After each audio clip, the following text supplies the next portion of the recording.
আমার আলোচনা রিলেটেড কথা।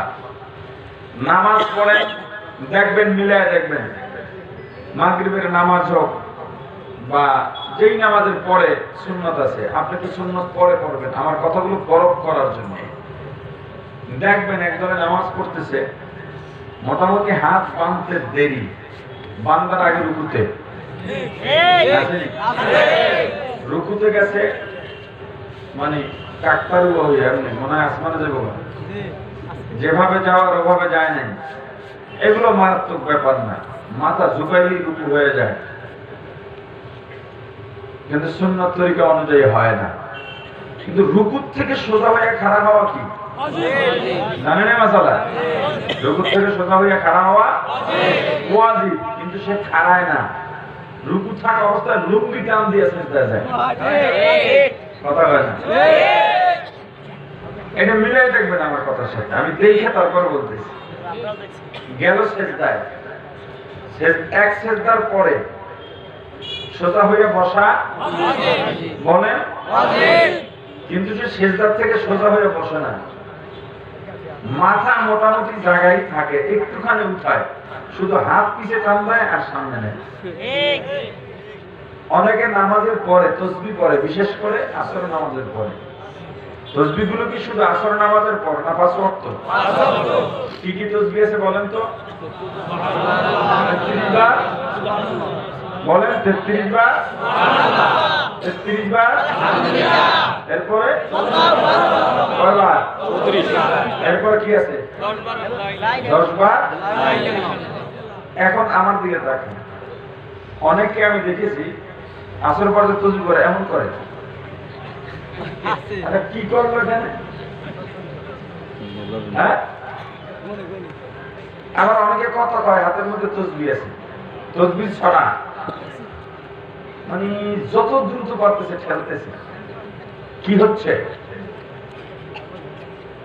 আল্লাহর নামের জিকির গুলো, তসবিহ গুলো আদবের সঙ্গে, ইহতিমামের সঙ্গে পালন করতে হবে। কথা বুঝে আসছে? খাজা মানসুর রহমাতুল্লাহ আলাইহি বললেন, যুবক দাঁড়াও। বলে, হুজুর আমি ব্যস্ত। আমিও ব্যস্ত। তো কি বলবেন? দ্রুত বলেন। হুজুর শান্ত মাথায় ঠান্ডা ভাবে বললেন, এত অহংকার ভালো নয়। যুবকের মেজাজ খারাপ হয়ে গেছে। আপনি চেনেন আমি কে?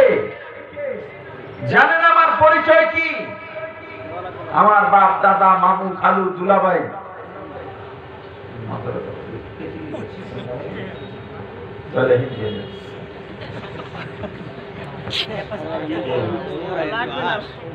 আচ্ছা না, কানে তো দেওয়াই জন্য।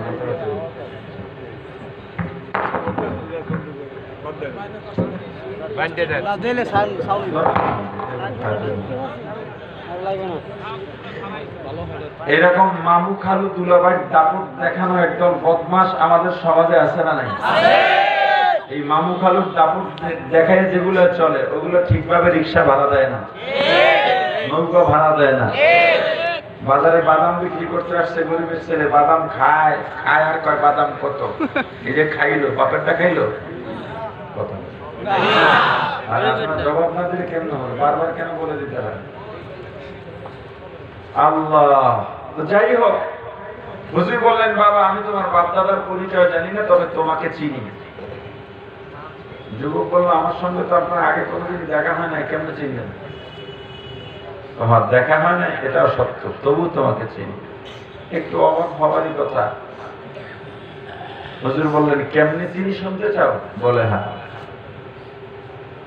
বরগুনার দাপটওয়ালা যারা আছো যুবক, একটু মাস্তান মাস্তান ভাব, হ্যাঁ? যুব সমাজ তো এখন একেবারে ধ্বংসের দ্বার প্রান্তে দাঁড়িয়ে আছে। ওরা মনে করে যে যত শৃঙ্খল হতে পারবে সে তত ভালো, ওদের কিচ্ছু বলা যায় না। মুরব্বীদের কাছে বললে কয় পোলাপান হুজুর এগুলো করেই রক্ত গরম, এই মুরব্বী হলে আরো শয়তান।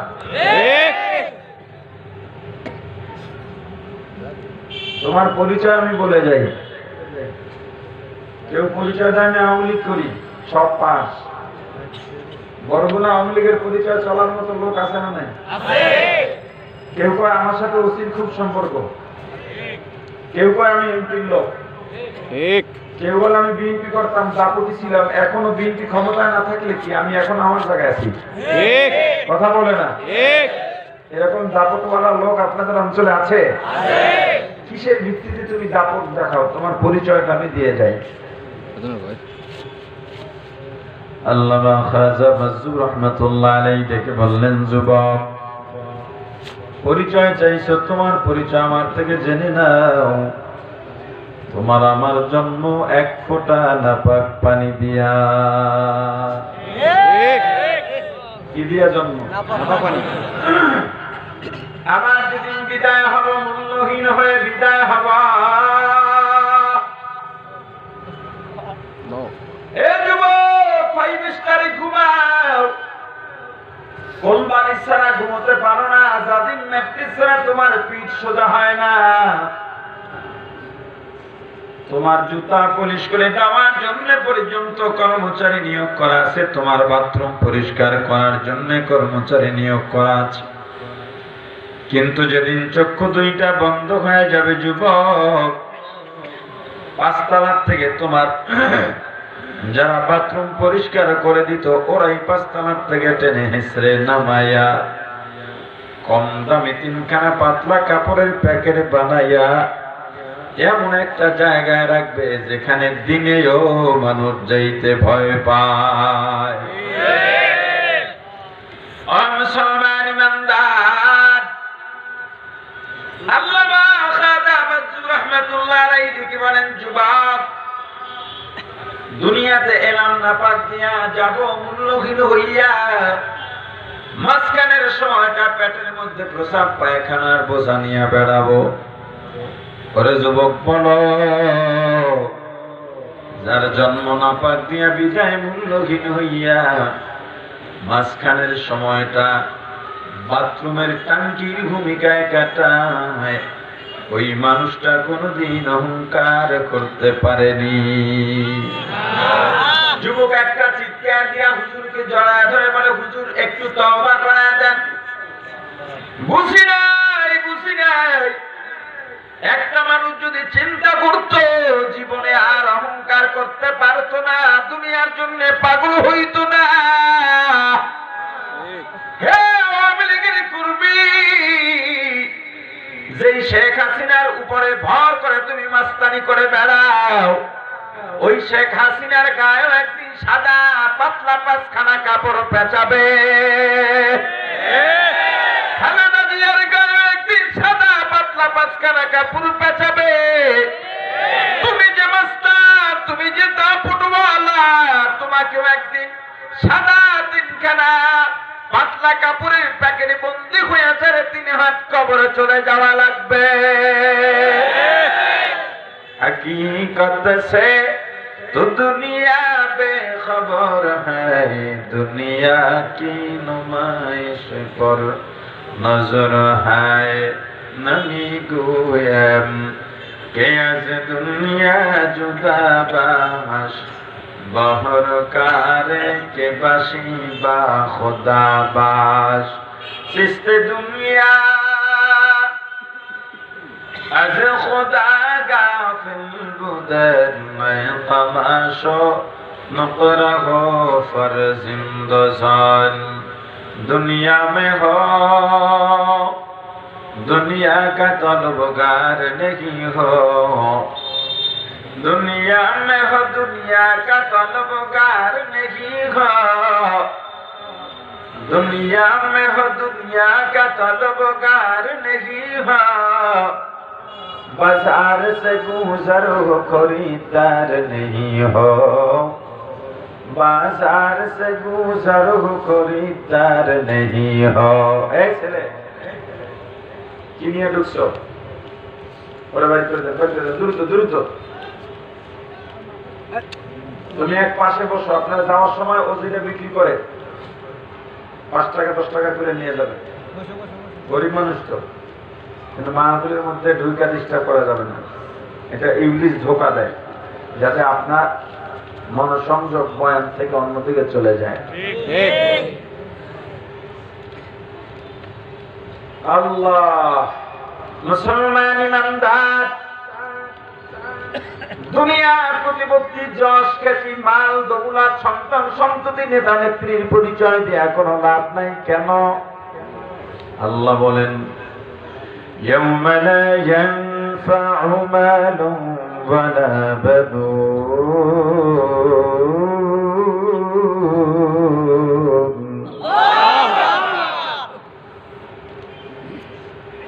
ইল্লা মান আতাল্লাহ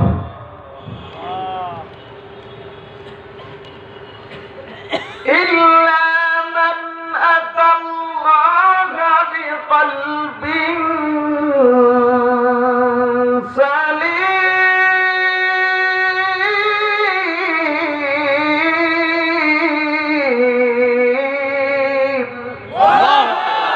লা ইয়ানফা, কিয়ামতের ময়দানে কোনো উপকারে আসবে না। মালুম, যারা মালের পাগল হয়ে গেছে, সম্পত্তির পাগল হইছ, হে জবরদখলওয়ালারা, হে দখলবাজেরা, ভালো করে শুনে লও। তোমার সম্পদ, তোমার টাকা পয়সা, তোমার সন্তান সন্ততি, তোমার প্রতিপত্তি, নেতা নেত্রী, যশ খ্যাতি, তোমার সম্মান, তোমার সুনাম কিয়ামতের ময়দানে কোনো উপকারে আসবে না। কে বলছেন? আল্লাহ।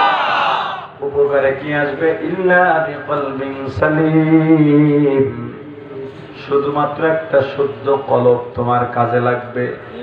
কেমন কলব? শুদ্ধ কলব। জোরে কোন? শুদ্ধ কলব। কলবের মধ্যে তুমি যদি গুনাহ করো, কলবের মধ্যে গুনার দাগ পড়ে যায়। একটা গুনাহ করলে কলবের মধ্যে গুনাহ একটা দাগ পড়ে যায়। আচ্ছা বলেন তো, কলবের রং কি? পানির রং কি? দুধের রং কি? কেমন হলো? দুটো কি এক? দুটো দেখতে তো ভিন্ন, তাহলে রং এক রকম। পানির কোনো নিজস্ব রং নাই। পানির মধ্যে লাল রং দিলে পানি লাল হয়, পানির মধ্যে কালো রং দিলে পানি কালো হয়, পানির মধ্যে নীল রং দিলে পানি নীল হয়। তদ্রূপ ভাবে কলবের কোনো নিজস্ব রং নাই। মিথ্যা কথা যদি বলো, কলবের মধ্যে মিথ্যার গুনার রং ধরে যায়। যদি গান শোনো, কলবের মধ্যে গানের গুনার রং ধরে যায়। তোমার কলবে যদি গুনার রং ধরে যায়, তোমার কলবে যদি গুনার দাগ পড়ে যায়, ওই কলবে আল্লাহ আসবেন না। আসলে কি কলবে আল্লাহ থাকেন নাকি? স্পর্শকাতর একটা আকীদা। আল্লাহ কলবে থাকেন না। কেউ যদি চিন্তা করে আল্লাহ কলবে থাকেন, তাহলে তার ঈমান থাকবে না। আমরা যখন বাইতুল্লাহ জিয়ারত করতে যাই, কাবা ঘরকে আমরা বলি বাইতুল্লাহ। বাইতুল্লাহ অর্থ কি বলেন? আল্লাহর ঘর। জোরে বলেন, আল্লাহর ঘর। তার মানে কি দাঁড়ায়? এই ঘরটা কার? বলে আব্দুর রহমানের। এই ঘরটা কার? বলে আব্দুর রহিমের। তার মানে এই ঘরের মধ্যে আব্দুর রহমান থাকে, এই ঘরের মধ্যে আব্দুর রহিম থাকে।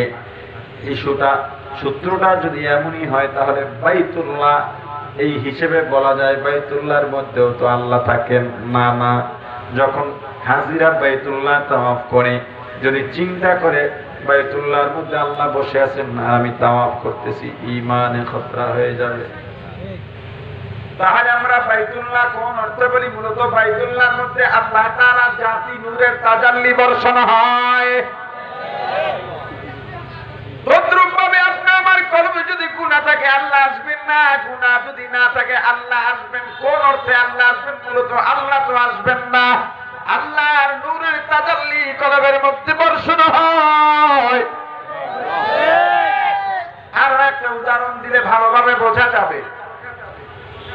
আল্লাহ বলে, বান্দা নেকের কাজ করতে করতে করতে করতে করতে করতে এমন একটা পর্যায়ে পৌঁছে যায়, ইয়াদুল্লাহ, বান্দার হাত আল্লাহর হাত হয়ে যায়, বান্দার চোখ আল্লাহর চোখ হয়ে যায়, বান্দার মুখ আল্লাহর মুখ হয়ে যায়।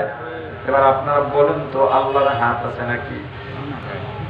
হ্যাঁ, আপনার আকীদাও জানেন না, না দিন জানেন না কারে করে। আবার ইমাম সাহেবের লগে গিয়ে পাঠলাম, একটু ভয় আছে আপনার মাঝে, এই মুহূর্তে মারা গেলে অবস্থাটা কি হবে? এটা আপনার আকীদায় স্বচ্ছ থাকা লাগবে না? এটা তো জানার অবস্থা। আমার কথা বলেন কি আছে? আপনারা তো আমার দিকেই তাকায় আছেন, কথাও শুনতেছেন, আমি তো আপনাদের সঙ্গেই কথা বলছি, জবাব কেন দেন? নির্বাচনের সময় ঠিক ওই পাশার কাপড় উল্টে নৌকার ধানের শীষ বলে চিল্লাইতে পারে। যারা আওয়ামী লীগ করেন তারা বলেন তো একবার নৌকা বললে কয়টা সওয়াব হয়? কথা হয় না, হ্যাঁ একটাও না। আওয়ামী লীগ করেন? আওয়ামী লীগ করেন? জি আওয়ামী লীগ করেন আপনি? যাক ভালো হয়েছে, স্বীকার ধানের শীষ বললে কয়টা সওয়াব হয়? কিন্তু ওলামায়ে কেরামের কথায় জবাব দিলে সওয়াব হয়, আল্লাহর রহমত নাযিল হয়। ঠিক না বলে যদি সুবহানাল্লাহ বলতেন, এই শিখছেন একটা ঠিক, আর কিছু পারলেন না জিন্দেগিতে। জায়গা জায়গায় খালি ঠিক ঠিক বলেছিল, আবার পাঠি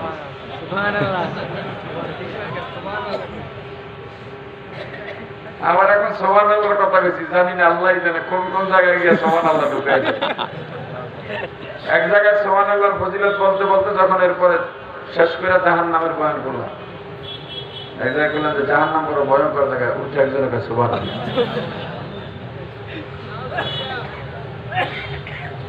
আল্লাহর হাত আছে? কথা কয় না। চোখ কান নাই। আল্লাহ আছেন, কেমন আছেন আল্লাহই জানেন, আল্লাহর মতো আল্লাহ আছেন। লাম ইয়াকুল্লাহু কুফুয়ান আহাদ, আল্লাহর সমকক্ষ কেউ নাই। আল্লাহ দুনিয়ার সমস্ত দোষ ত্রুটি থেকে মুক্ত।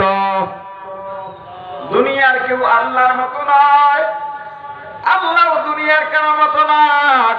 দুনিয়ার সমস্ত দোষ ত্রুটি থেকে মুক্ত কে? আল্লাহ।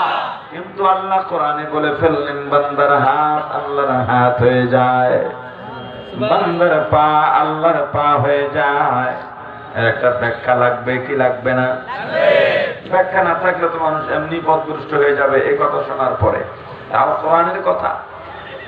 আল্লাহ রাসূল সাল্লাল্লাহু আলাইহি ওয়াসাল্লাম বলেছেন, কোন স্বামীর গায়ে যদি বসন্ত রোগ হয়, রক্ত পুঁজ বেয়ে বেয়ে পড়তেছে, আর কোন স্ত্রী যদি সেই রক্ত পুঁজ চেটে চেটে খায়, তবুও স্বামীর হক আদায় করতে পারে না। আচ্ছা বলেন, আল্লাহ রাসূল কি এখানে কি বুঝেন? আপনি কি বুঝছেন এই হাদিস দ্বারা? এখন যদি স্বামীর হাত পা কেটে যায়, রক্ত বের হয়, স্বামী চেটে বউ চেটে চেটে খাবে না, ওটা হারাম।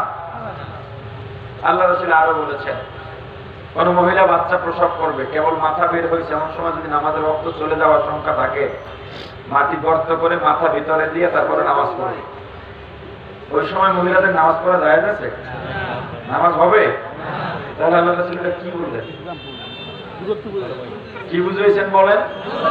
কথা বলেন। গুরুত্ব বুঝাইছেন, নামাজের গুরুত্ব। আর স্বামী স্ত্রীর ব্যাপারটা কি বুঝাইছেন? স্বামীর গুরুত্ব, স্বামীর হকের আনুগত্য, স্বামীর সম্মানের ব্যাপারে আল্লাহ রাসূল তাকিদ দিয়েছেন। বলে মানুষ তো একটা বাঘের বাচ্চা, মানুষ কোনদিন বাঘের বাচ্চা হয় না। কথা বলেন না। সবকিছু আক্ষরিক অর্থে নেওয়া যাবে না, রূপক অর্থ আছে। আমার সঙ্গে এক লোকের খুব একটু আকীদাগত আমাদের বিশ্বাস, তাদের বিশ্বাস একটু চেঞ্জ আছে। তো কথা বলতে বলতে আমাকে বললেন যে ভাইজান আমার একটা রিকোয়েস্ট আছে। কি বলেন? যে আপনি তো চরমনাইতে যান। হ্যাঁ যাই। এই চরমের বিশ্বাস জাহাজ টাহাজ নিয়ে, কিয়ামতের ময়দানে জাহাজ নিয়ে উঠবে, এই যে ওয়াজ করে কিছু বলেন টলেন না। আপনারা চিন্তাশীল মানুষ, এই যুগের মানুষ, আপনারা এটা কিছু বললেন না। এটা খুব সমস্যা টমস্যা দেখি না। জাহাজ নিয়ে সমস্যা কি? ফিউচার যদি জাহাজ নিয়ে ওঠে, আপনি উঠছেন জাহাজে। আমি বুঝলাম সে কি বলতে চায়। আমি প্রসঙ্গ ওখানে বন্ধ করে দিলাম, বন্ধ করে বিভিন্ন কথাবার্তা অন্যদিকে চলে গেলাম। এরপরে এসে আমি ওনাকে বুঝতেই দিই নাই যে আমি কি বলতে চাইছি। ওনাকে বললাম যে আপনি তো এক বক্তার খুব ভক্ত, তো আমি তো ওটার বিরোধিতা পক্ষে জবাব কিছুই দিই না, কিন্তু সে ওয়াজে বইলা ফেলাইছিল আল্লাহ রাসূলের দেহ মোবারককে সিক্স প্যাক বলে ফেলেছিল। এটা তো রাসূলের ইজ্জতের সঙ্গে একটা বড় তামাশা। ঠিক কি কইলেন হুজুর, আপনি একটা সচেতন মানুষ, এটা তো উদাহরণ দিতে যে আল্লাহ রাসূলের শক্তি বেশি ছিল। যে বাহ, সিক্স প্যাকটা খুব ভালো করে বুঝলেন, জাহাজের ব্যাখ্যাটা বুঝলেন না। ঠিক কিয়ামতের ময়দানে জাহাজ থাকবে না, পানি থাকবে না, নদী সাগর না।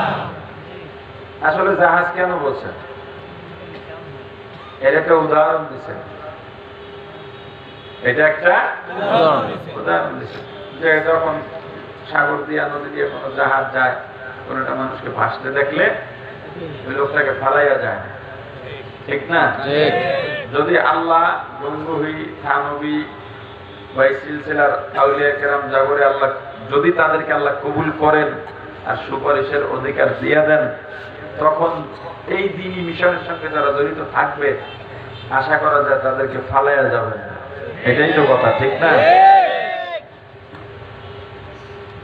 ফেরকাবাজির অভাব নাই আমার দেশে। হুজুরা মিল নেই, হুজুরা মিল নেই, কথা ঠিক আছে।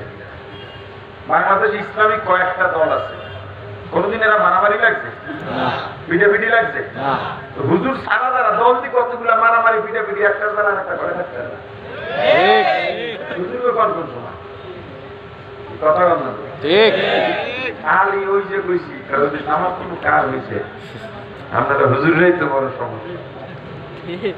দোষ যা সব হুজুর মাথায় চাপাইয়া দেয়। আল্লাহ ইবাদত করেন, আল্লাহ বলছেন বান্দার হাত কার হাত হয়? আল্লাহর তো হাত নাই, মানুষের মতো আল্লাহ নন, আল্লাহর মতো দুনিয়ার কেউ নয়। আসলে আল্লাহ কি বুঝাইতে চাইলেন? মূলত আল্লাহর তো হাত নাই, তাহলে বান্দার হাত আল্লাহর হাত কিভাবে হয়? মূলত আল্লাহ বুঝাইছেন, মুফাসসিরিনে কেরাম বলেন বান্দা আমল করতে করতে করতে করতে গুনাহ ছাড়তে ছাড়তে এমন একটা স্তরে পৌঁছে যায়, বান্দার হাত আল্লাহ যেখানে পছন্দ করেন এই পছন্দের বাইরে আল্লাহর হাত চলে না। যেটা আল্লাহ ধরতে পছন্দ করেন বান্দার হাত সেটাই ধরে, যেদিকে তাকাইলে আল্লাহ পছন্দ করেন বান্দার চোখ সেদিকেই তাকায়। আমার কলবে আল্লাহ আছেন বা আল্লাহ থাকবেন না, আমার কলব আল্লাহর কলব হবে, মানে হলো আমার কলব আল্লাহ যা চান তার বাইরে আমার কলব সাজেস্ট করবে না। আল্লাহ যা পছন্দ করেন আমার কলব তা পছন্দ করবে। কলবের দাম আছে না নাই? জোরে বলেন আছে। কলব যদি শুদ্ধ হয় আপনি শুদ্ধ, কলব যদি অশুদ্ধ হয় আপনি অশুদ্ধ। আচ্ছা, একটা পরীক্ষা, প্রশ্নের উত্তর দেন। আমরা হাতি কি দিয়া? হাতায় কে? আল্লাহ। উত্তরটা সঠিক নয়। ধরি কি দিয়া? ধরায় কে? আল্লাহ। উত্তর সঠিক নয়। দেখি কি দিয়া? দেখায় কে? আল্লাহ। উত্তর এটাও সঠিক নয়। আল্লাহ আপনার চোখ দিয়ে যদি আল্লাহই দেখেন, এখন আপনি বেগানা নারীর দিকে তাকাই দিচ্ছেন, এটা আল্লাহ আপনাকে তাকাইতে বলছে? আল্লাহ তো বান্দাকে দিয়ে গুনার কাজ করাবেন না। আল্লাহ 14টা কসম খায়া বলেন ফাআলহামাহা ফুজুরাহা ওয়া তাকওয়াহা। বান্দা তুমি চাইলে গুনাহ করতে পারো না, করতে পারো, আমি আল্লাহ তোমাকে স্বাধীনতা দিয়ে দিলাম, ইচ্ছা শক্তি ছেড়ে দিলাম। গুনাহ করতে মন চায় করো, বাধা দেব না। নেকের কাজ করতে মন চায় করো, রহমত নাজিল করো। মুসলমান ইমানদার, দেখি আমার চোখ দিয়া আল্লাহ দেখান না, ধরি আমার হাত দিয়া আল্লাহ ধরান না, হাঁটি আমার পা দিয়া আল্লাহ হাঁটান না। তাহলে হাঁটায় কে? ধরায় কে? দেখায় কে? বলায় কে? খাওয়ায় কে? দেখেন কে খাওয়ায়, কে বলায়, কে দেখায়? ভাই একটা মিষ্টি খাও, খাইতে মন চায় না, ভালো করে বুঝলেন কি বলা হলো? একটা উত্তর এলো কি? ভাই নাও তুমি এই কাজটা করো, হাতে এটা ধরো। তুমি ভাই ধরতে মন চায় না, গান শুনবানি শুনতে কথা কয় না, যাও মাইকে কিছু বইলে আসো, কয় বলতে জোরে বলেন চলো অমুক জায়গায় যাবো, আমার হাঁটতে জোরে বলেন ধরি হাত দিয়া, কয় মন চায় না, দেখি চোখ দিয়া, কয় দেখতে মন চায় না, খাবো মুখ দিয়া, বলে খাইতে মন চায় না। কি বুঝলেন? কি বুঝলেন? আপনার আমার পেছনে একটা গডফাদার আছে, গডফাদারের নাম কল। কলম যদি শুদ্ধ হয়, আপনার কলম আপনার চোখে বলে গুনার দিকে তাকাবি না।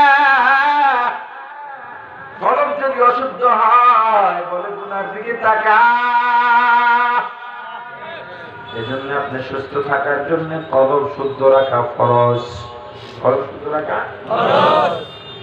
আপনার আমার কলবে যদি গুনার দাগ থাকে, তাহলে আল্লাহ কলবে আসবেন না। ওই কলম দিয়ে জান্নাত পাওয়া যাবে না। সারা রাত বয়ান শুনে আপনি রাত্র 11টা 12টার সময় বাসায় গেলেন, আপনি ক্লান্ত শ্রান্ত, বিছানায় শুইতে গিয়ে দেখেন একদিকে ইন্দুরের পায়খানা, আর একদিকে তেলাপোকার পায়খানা, বিড়ালে কাটা জুতা দিয়ে মাঝখানটা ভরে রেখেছে। বলে বিছানায় আপনি শোবেন নাকি? বউরে দুটো মারি দিতে পারে। যেখানে শুভছেনের ময়লা কেন? দুনিয়াটা সবাই ভালো বুঝি, তাহলে কলবে যদি গুনার ময়লা থাকে, ওই জায়গায় আল্লাহ আসবেননি? জোরে বলেন। বলেন তো গুনার রং কি? যারা হজে গিয়েছেন, বাইতুল্লাহ শরীফের যে কর্নার বরাবর দাঁড়ায়া তাওয়াফ শুরু করা হয়, ওই কর্নারের মধ্যে বাইতুল্লাহ একটা পাথর আছে। পাথরটার নাম কি? পাথরটা দেখতে কেমন? অথচ আল্লাহ যখন জান্নাত থেকে, পাথরটা কিন্তু জান্নাত থেকে আল্লাহ সরাসরি পাঠাইছেন, এটা জান্নাতের পাথর। আল্লাহ যখন জান্নাত থেকে পাথরটা পাঠাইছেন, তখন দেখতেছিল ধবধবে সাদা, কালো কেন হয়ে গেল? আমার রাসূল বলেন, উম্মাহ যখন পাথরের মধ্যে চুমা দেয়, তখন বান্দার উম্মতের গুনাহগুলো পাথর টেনে টেনে নিয়ে যায়। সেভাবে পাথর টানতে টানতে, গুনাহ টানতে টানতে পাথরটা কালো হয়ে গেছে। তার মানে বোঝা গেল মানুষের গুনার রং জোরে বলেন।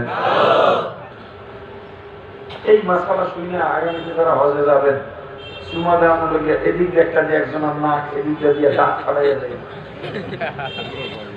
পাথরের মধ্যে আপনার চুমা দিতে হবে ধাক্কাইয়া, এটা শর্ত নয়, উল্টা গুনাহ হবে। আবেগকে নিয়ন্ত্রণ করা লাগবে। যদি আপনি এমন মানুষ হন, আপনার গুনাহ টেনে নেওয়ার মতো লোক আপনি হয়ে থাকেন, দূর থেকে আপনি ইশারা করে দোয়া করে হাতে চুম্বন করলেও গুনাহ নিয়ে যাবে। আপনি যদি গুনাহ টেনে নেওয়ার মতো লোক না হন, পাথরে যদি বাইতুল্লাহ থেকে খুইলা আপনার ঠোঁটের মধ্যে গৈসার চামড়া উঠান, গুনাহ নেবে না। আমিরুল মুমিনিন খলিফাতুল মুসলিমিন হযরত ওমর রাদিয়াল্লাহু তাআলা আনহু পাথরের সামনে দাঁড়ায় বলেন, পাথর না, আমি তোর গোলাম না, তুই আমার গুনাহ টেনে নিতে পারবি না। তবুও তোকে কেন চুমা দিই জানো? কারণ আমার রাসূলকে তোর উপরে চুমা খেতে দেখেছি।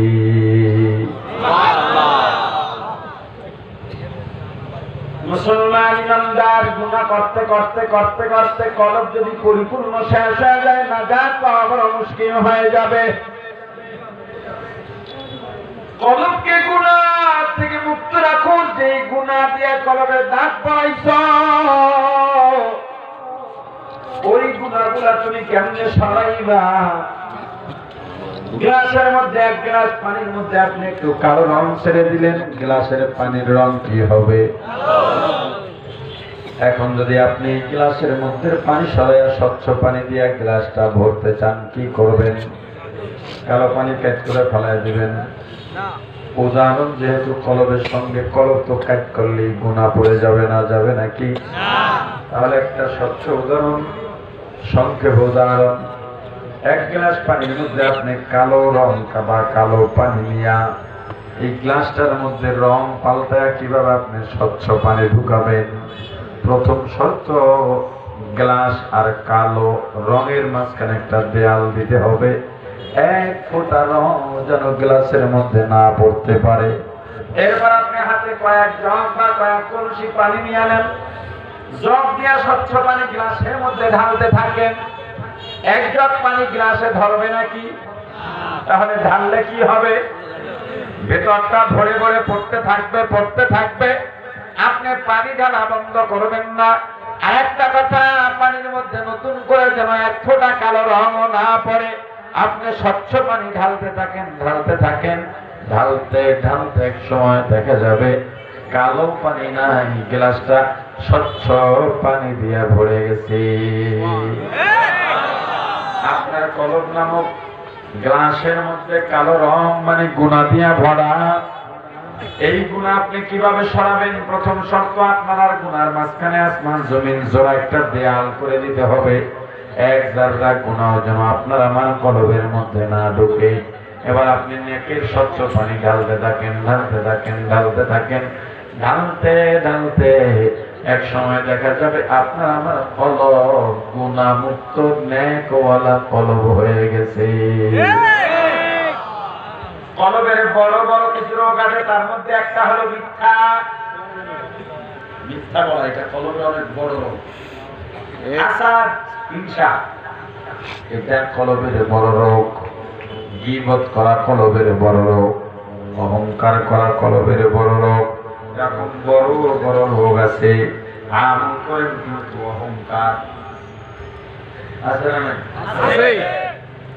আল্লাহ রাসূল বললেন, তারাকতু ফীকুম আমরাইন লান তাদিল্লু মা তামাসসাকতুম বিহিমা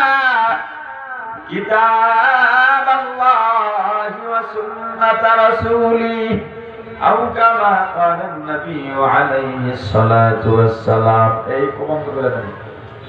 পয়গম্বর বললেন, দুইটা জিনিস রেখে গেলাম, এই দুইটা আঁকড়ে ধরবা, ছেড়ে দেবা না। একটা হলো কিতাবুল্লাহ, আল্লাহর কিতাব। দুই নাম্বার সুন্নাত রাসূলুল্লাহ, আল্লাহর রাসূলের সুন্নাত। কয়টা? জোরে জোরে। একটা কোরআন আর একটা জোরে বলেন। একটা কোরআন আর একটা সুন্নাত। একটা আছে আর একটা নাই হবে না। কোরআন আছে সুন্নাত নাই হবে না। অনেকে স্লোগান দেখে মাসালা শুনে গেছে, স্লোগান দেয় আল কোরআনের আলো ঘরে ঘরে আলো। আমরা স্লোগান দেয় না? কথার জবাব দেন না কেন আপনারা? আপনারা তো মাঝে মাঝে দেন। কি স্লোগান দেন কোন? তো আল কোরআনের আলো, আল কোরআনের আলো। এই স্লোগানের জীবনও দেবেন না। কেন দেবেন না? পৃথিবীতে একটা ফেরকা আছে আহলে কোরআন, ওরা হাদিস মানে না, ওরা সুন্নাত মানে না।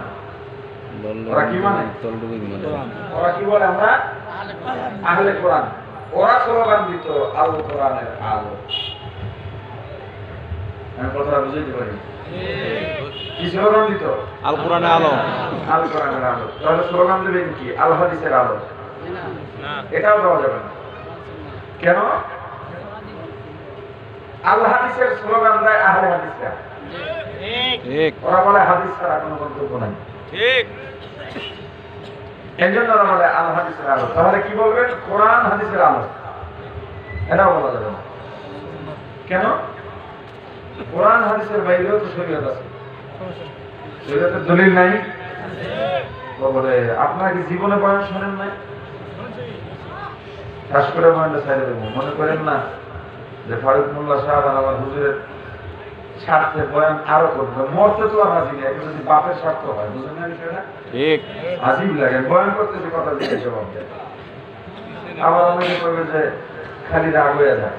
এই রাগটা যে কেন হয়ে গেলে যদি বুঝতেন, কেরাম নজর করতেন, যখন মাদ্রাসা করতাম, সফরে নিয়ে যাইতেন মাঝে মাঝে, তখন যে রাগ হই, কি লাগে রাগ হই জানো? জানি না, তাও হইতাম না, ডরে এত ভয় হইতাম। হুজুর নিজের থেকেই বলতেন আবার, একদিন বুঝবি কি লেগে রাগ হই। একদিন কেমনি তাও তো বুঝিনি। আসলে এখন বুঝি কেন রাগ হইতে। আপনি যদি বোঝেন আপনার সাথে ইমাম সাহেব কেন রাগ বলেন, দিনই ব্যাপারে লেনদেনে, ওয়াইজ কেন রাগ হলেন, তখন আপনি সফল হতে পারবেন। বলে সবাই কেন সুবহানাল্লাহ বলেন না, সবাই কেন আলহামদুলিল্লাহ বলেন না, কেন সবাইকে বলতে বলে বলেন? না বললে রাগ হয়, কেন রাগ হয়? কোনো স্বার্থ নেই ওয়াইজে, শুধু দরদ। আমি আসছি আপনাকে সুবহানাল্লাহ বলাবার জন্য, আমি তো আমার বাসায় বসে সুবহানাল্লাহ বলতে পারতাম। আমার বাসায় বসে আমি বলি, এখানে সব আমি বলি, তাহলে আপনি কি করলেন? আমি তো আসছি আপনাকে বলাবার জন্য। দরুদ পড়ছি, দরুদ আপনি পড়েন নাই। মুসলমানের জন্য দরুদ পড়া লাগবে কিনা? লাগবে। এই আমি নাই মুসলমানের মধ্যে দরুদ নাই। দরুদ পড়েন ডেইলি 100 বার প্রতিদিন। এমন লোক খুঁজতে চাইলে 1-2 জনও পাওয়া যাবে না। ঠিক। আজকে একটা সবক নেন, প্রতিদিন 1000 বার দরুদ শরীফ পড়বেন। কয়বার? 1000। যদি বড় দরুদ পড়তে না পারেন, সংক্ষেপ দরুদ পড়বেন, সাল্লাল্লাহু আলাইহি ওয়াসাল্লাম। কতবার? 1000 বার। সারা জীবনে না, দৈনিক 1000। এনা তো টিভির দোকান আছে দিকে একটা হচ্ছে, তত ভাগও পাইবেন না। 10-15 টাকায় তসবিহ পাওয়া যায়, 100 দানা তসবিহ একটা কিনে নিয়ে যাবে। পকেটে তসবিহ থাকলে এমন জিকিরের কথা মনে পড়ে। যদিও লামাদাবি ভাইরা বলে তসবিহ বেদাত, ওরা মাসালা জানে না বিদায় বলে। তসবিহ আমরা ইবাদত হিসাবে ব্যবহার করি না, জিকিরের গণনার স্বার্থে তসবিহ ব্যবহার করি। কথা বুঝে আসছে? এই তসবিহ নিয়ে যাবেন, প্রতিদিন 1000 দরুদ শরীফ পড়বেন। কেমনে? ওই যে পড়ছে যে আসরের পর এমনি হাত ঘুরায়, এমনি না, কথা কয় না, একেবারে সুন্দর। অনেক অনেক বক্তাও দেখেছি আমি, যারা আমার নবীর নাম নেওয়ার সময় বলে রাসূল সাল্লাল্লাহু কি বলে? যারা নবী খুব দরদ দেখায় আর রসুল জুলুস করে, ঈদে মিলাদুন নবী পালন করে, তো সবগুলো সাল্লাম কয়। এত ব্যস্ত, টাইম কম। সাল্লাল্লাহু আলাইহি ওয়াসাল্লাম বললে সময় লাগে, টাইম কম, এজন্য সাল্লাম কয়। এখন সোশ্যাল মিডিয়ার যুগ, ইউটিউবে ঢুকেন, আমার কথাটা মিলান, অবাস্তব কোনো কথা বলি না, যেটা প্রমাণ দিতে পারবো না সে কথা বলবো না। কথা বুঝে আসছে? খুব ইহতিমামের সঙ্গে, তাজিমের সঙ্গে। আর আমার রাসূল, আপনার আমার মায়ের আসমানে যান নাই, সব রাসূল ইন্তেকালের পরে আসমানে গেছে। আমার রাসূল মদিনায় শুয়ে আছে, আর আপনি সেই রাসূলের কলিজায় কতভাবে আঘাত দেন নিজেও জানেন না। কি মনে করেন এই মুহূর্তে মারা গেলে আপনার কি অবস্থা হবে? কেন ভয় নেই আপনার?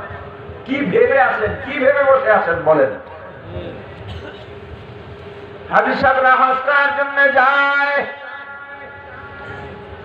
রওজা শরীফে যখন ঢুকে বড় আবেগ নিয়ে সালাম দেয়, আসসালাতু ওয়াসসালামু আলাইকা ইয়া রাসূলুল্লাহ, আসসালাতু ওয়াসসালামু আলাইকা ইয়া হাবিবাল্লাহ, আসসালাতু ওয়াসসালামু আলাইকা ইয়া শাফিউল মুসলিমিন, আসসালাতু ওয়াসসালামু আলাইকা ইয়া রাহমাতাল লিল আলামিন। নবীজির রওজার সামনে দাঁড়াইলে কেউ চোখের পানি ধরে রাখতে পারে না, এমন একটা জায়গা। রাসূলকে সালাম দিয়ে বের হলেন, এখন হোটেলে যাবেন, রাস্তা দিয়ে যাইতে পারেন না, নিচেও গরম উপরেও গরম। মার্কেটের মধ্য দিয়ে যায়, মার্কেটের মধ্য দিয়ে যাওয়ার সময় হাজী সাহেব দেখলেন একটা পুতুল ফ্লোরের উপরে ঘুরতেছে। ওই রিমোটে টিপ দেয় দোকানদার, ভিতরে তেলাওয়াত শুরু করে। হাজী দাঁড়ায় গেছে। ভালো করে বুঝছেন, রন্ধ্রে রন্ধ্রে গুনাহ আমাদের, রন্ধ্রে রন্ধ্রে কদমে কদমে শ্বাসে শ্বাসে। আল্লাহ বলছেন জিকির করতে, আমরা শ্বাসে শ্বাসে গুনাহ করি। দুনিয়াতে প্রত্যেক রাসূল আগমনের পর প্রথম কাজ ছিল শিরকের বিরুদ্ধে দাওয়াত দেওয়া, তাওহীদের দাওয়াত দেওয়া। হে দুনিয়ার মানুষ, মূর্তি পূজা করো না, যদি মাথা নত করতে হয় কার কাছে করব? আল্লাহ। আওয়াজ দিয়ে বলেন কার কাছে? আল্লাহ। জোরে বলেন আল্লাহ। ইন্না সালাতি ওয়া নুসুকি ওয়া মাহইয়ায়া ওয়া মামাতি লিল্লাহ।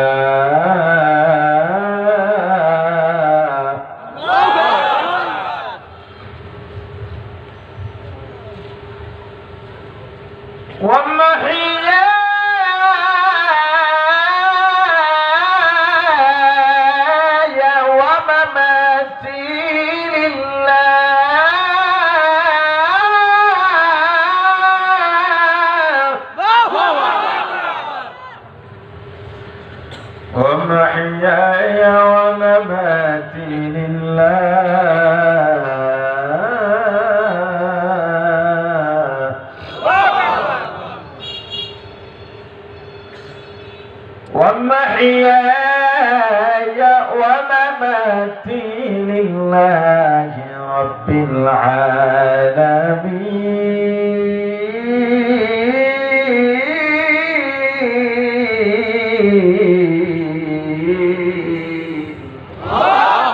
مسلماني بود گردن هدن عنان خود بدست خازدادن আল্লাহ জানায় দিলেন নত যদি হও আল্লাহর সামনে হইবা আল্লাহ আমার জীবন আমার মরণ আমার তাকওয়া আমার পরহেজগারি আমার ইবাদত আমার নামাজ আমার রোজা আমার কুরবানি আমার আয় আমার ব্যয় আমার সংসার আমার আত্মীয়তা আমার বন্ধুত্ব আমার শত্রুতা আমার জমিন আমার বাড়ি আমার সংসার আমার ব্যবসা আমার চাকরি আমার যোগ্যতা আমার রাজনীতি আমার অর্থনীতি আমার জীবনের যা কিছু আছে সব হবে কার জন্য?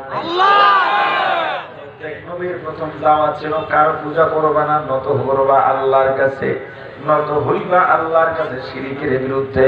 প্রত্যেক নবীর দাওয়াত ছিল শিরকের বিরুদ্ধে, মানুষকে শিরক মুক্ত করে তাওহীদের দাওয়াত দেওয়া।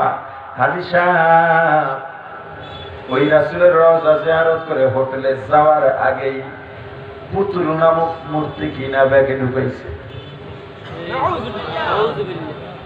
আছে হিসাব আপনার কাছে? আপনি মুসলমান, আপনার ঘরে গেলে দেখা যায় সুকেজের মধ্যে বাঘের পুতুল নামক মূর্তি, সিংহের পুতুল নামক মূর্তি।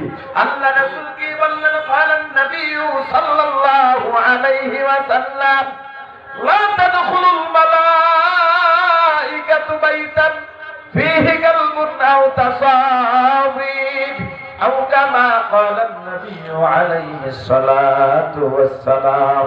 পয়গম্বর বলেছেন যে ঘরের মধ্যে কুকুর বা প্রাণীর ছবি থাকবে, ওই ঘরের মধ্যে আল্লাহর রহমতের ফেরেশতারা প্রবেশ করবে না। কেমন ছবি? গাছও একটা প্রাণী।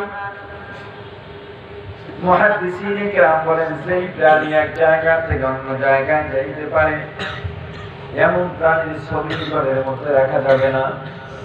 গাছও প্রাণী, কিন্তু গাছ এক জায়গা থেকে অন্য জায়গায় যাইতে পারে না। পারে? কিন্তু আপনি তো মুসলমান, আপনার ঘরের মধ্যে নেতার ছবি ভেটকে দিচ্ছে, ঘরের মধ্যে রাখা যাবে?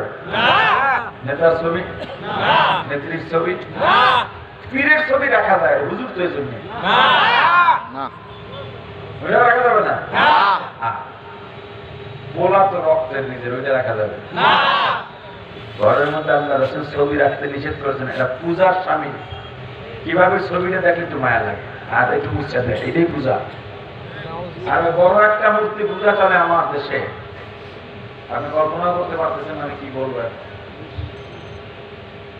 জানি না কোন হুজুর, কোন ইমাম, কোন ওয়াইজ এই ওয়াজ করে কিনা। গার্মেন্টসের দোকানগুলো three piece, shirt pant, T-shirt বিক্রি করে। এখানে ছেলে মেয়ের মূর্তি, মহিলা পুরুষের মূর্তি সাজিয়ে গায়ে শার্ট পরায়, থ্রি পিস পরায়, তার করায় রাখে। কথা বলেন না কেন? আপনি একদিন গিয়ে বলছেন এখানে এগুলো মূর্তি, মূর্তি থাকবে হিন্দুদের মন্দিরে, তোমার দোকানে তুমি মুসলমান, মূর্তি কেন চাইলা? কেন চাইলা তুমি মূর্তি? তুমি একবারও ভাবছো এটা মূর্তি পূজা?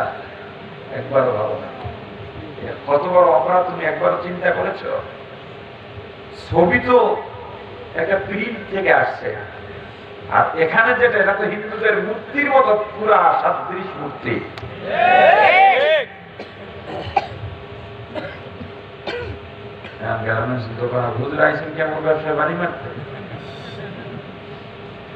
আরো ব্যাপার আছে, এসব দোকানের মধ্যে মহিলা মূর্তি আছে না নাই? জোরে বলেন। দেখতে সুন্দর না সুন্দর? হ্যাঁ, ওই মহিলা মূর্তির গায়ে যদি বা ওর দিকে যদি কেউ কামভাব নিয়ে শাহওয়াত নিয়ে তাকায়, সেনার গুনাহ। দোকানের মধ্যে পুরুষ কর্মচারীরা যদি মহিলা দল মহিলা মূর্তির গায়ে হাত দেয়, স্পর্শ করে, আর ভেতরে শিহরিত হয়, শিহরণ জাগে, জেনার গুনাহ হবে। তোমার চরিত্র ঠিক রাখার জন্য আল্লাহ রাসূল এই তরিকা দিয়ে গেছে, কত সুন্দর তরিকা, তুমি যাতে নিষ্কলঙ্ক থাকতে পারো। মুসলমান ইমানদার, কলবকে শুদ্ধ বানাও, কলবকে শুদ্ধ বানাও। যদি কলবের মধ্যে গুনাহ নিয়ে কবরে যাও, তোমার কবর থেকে আযাব শুরু কিয়ামত পর্যন্ত উপায় থাকবে না। কিয়ামতে হিসাব নিকাশেও তুমি ঠকে যাইবা। কারণ শুদ্ধ কলবের দাম আল্লাহর কাছে। যেই কলবের মধ্যে গুনাহ থাকে ওই কলবের দাম আল্লাহর দরবারে নাই। মুসলমান ইমানদার, কলবের বড় বড় কয়েকটা রোগের কথা বললাম। বড় বড় রোগ আল্লাহ রাসূল কি বললেন? দুইটা জিনিস ধরে রাখো, একটা হলো কোরআন আর একটা কি সুন্নাহ। কি বলছিলাম? আল কোরআনের আলো স্লোগান দেওয়া যাবে না, আল হাদিসের আলো চলবে না, কোরআন হাদিসের আলো চলবে না। তাহলে কি স্লোগান দিতে? যদি দিতে চান না কেন তো কি দিবেন? কোরআন সুন্নাহর আলো। কোথায় জ্বলবে? ঘরে ঘরে, ঘরে ঘরে, বাইরে কোরআন সুন্নাহর আলো জমে জমে জালো। কি কোরআন সুন্নাহর আলো দুনিয়ার পরতে পরতে জালো। মুসলমান ইমানদার, আল্লাহ রাসূল দুইটা জিনিস রেখে গেলেন, একটা হলো কোরআন আর একটা হলো সুন্নাহ। দুইটাকে দুইটা পাখা বানায় নাও, ডানা বানায় নাও। একটা পাখি বা কবুতর যদি তার ঠিকানায় পৌঁছতে চায়, কয়টা পাখার প্রয়োজন হয়? দুইটা। একটা পাখা আছে আর একটা নাই, উড়তে পারবে না। দুইটাই আছে কিন্তু আমলের কিছু পর নাই, উড়তে পারবে না। আমলের সব পর আছে কিন্তু পরের মাথা কেচে দিয়া কাটা, উঠতে পারবে না। সব পর আছে কিন্তু কাটাও না, মাথা সুতা দিয়া বান্ধা, উঠতে পারবে না। মুসলমান ইমানদার, তোমার কোরআন সুন্নাহ দুইটাই রাখবে কিন্তু আমলের কিছু পর নাই। তুমিও পৌঁছতে পারবে না, জান্নাত পর্যন্ত যাইতে পারবে না। আমলের পর আছে কিন্তু মাথা কাটা, মাঝে মাঝে করো, মাঝে মাঝে করো না। এদিয়াও তুমি জান্নাতে যাইতে পারবে না। সব আমল আছে, কাটাও না, ধারাবাহিক করো। কিন্তু অহংকার, অহংকারের সুতা দিয়ে তোমার আমলের পরের মাথাগুলা বাঁধবা। এই আমল দিয়েও জান্নাতে যাইতে পারবা না। যদি জান্নাত পর্যন্ত যাইতে চাও, তাকওয়া আর ইখলাসের বেলের ছুরি নিয়ে অহংকারের সুতাগুলা টাস টাস করে কেটে দাও। তবেই তোমার আমল দিয়ে আল্লাহর দয়া হলে জান্নাতে যাইতে পারবা। এরকম কলমের অনেক বড় বড় রোগ আছে। কিছু স্বাভাবিকভাবে সবসময় যে রোগ হয়, কলমের রোগ যেগুলো আছে ধরতে পারি না, ওগুলো বলে দিই। গেঞ্জির দোকানে গেছেন গেঞ্জি কেনার জন্য, গেঞ্জি সাইজ একটু বড় হয়েছে, দোকানদার করে ভিজাইলে এসে দিলে নেই। আপনার বড়নার মানুষ ভালো, এরা বলে না। কারণ এদিকে পীর, ওদিকে পীর, এদিকে পীর, অভাব নাই। ঠিক কথা বলে, ঠিক। আপনার মানুষ ভালো হওয়ার কথা। হ্যাঁ ভালো। কি কয়? গেঞ্জি বড় হইলে কি কয়? ধুইলে আর একজন গেছে এর গাইছে খাড়ো, ধুইলে ছেড়ে দিবেন। ঠিক ঠিক। সমস্যা কোথায়? অন্তরে। কথা বলে না সরে। ফলের মার্কেটে গিয়ে ডাকলেন, এই ফরমালিন ছাড়া ফল আছে কার? একজন সবগুলো হাতে ধরে বলে, ভাই ছিলেন না, যুগ ভালো না, উপায় নাই। ইচ্ছা না থাকলে ফরমালিন দিয়ে ব্যস্ত হয়। এই সব দোকানে ফরমালিন। আমারটা মিশা কথা বলবো না, ব্যবসা করতে এসে হকালালি, আমারটা ফরমালিন। উচিতটা কেমন দিচ্ছে? আমরা তো প্রথম থেকে একটু ফেলেছি। ঠিক। এইবার কয় উপায় নাই ভাই, এবার সরকারের দোষ করে, প্রশাসনের দোষ করে, সারা দুনিয়ার দোষ হয়। আপনার চেহারা দেখেই বুঝি আপনার ফরমালিনের লোক না। এত বছর ফলের ব্যবসা করি, চেহারা দেখে বুঝি নাসিনি কি ব্যবসা করি না। এই যে আপনারা যারা ফরমালিন ছাড়া ফল খান, একটা সঠিক জায়গায় আপনি আসছেন। আমি নিজে অনেক খুঁজে, উনিও খুব পরিষ্কার মানুষ, আমি রাজশাহী থেকে আসি, বেচারা খুব ভালো মানুষ। একটা আম কিন্তু দাদা টাকা দিলে বেশি লাগবে। এরপর টেবিলের নিচ দিয়ে এক গোছা আম বের করে এটা ফরমালিন আসলে উপরেরটা আর নিচেরটা দুইটাই সমান, একটু বেশি টাকা দিলে বেচার জন্য নাটকগুলো হলো। আগেই বলছি যেই কথার প্রমাণ দিতে পারবো না ওই কথা বলবো না। যেগুলো বলতেছি সব আমার দেখা, আমার সঙ্গে ঘটা জিনিস,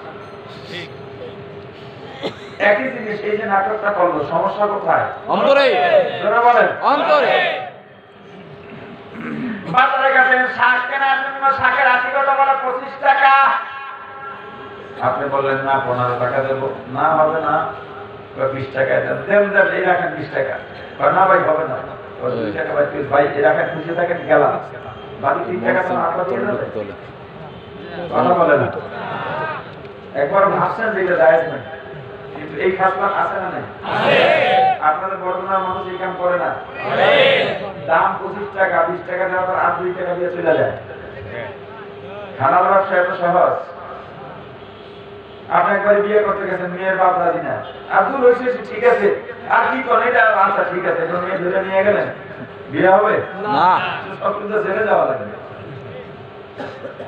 আপনি যার থেকে মাল কিনবেন তার রেজামন্দি লাগবে, তার কবুল লাগবে, হ্যাঁ ঠিক আছে ভাই আমি রাজি।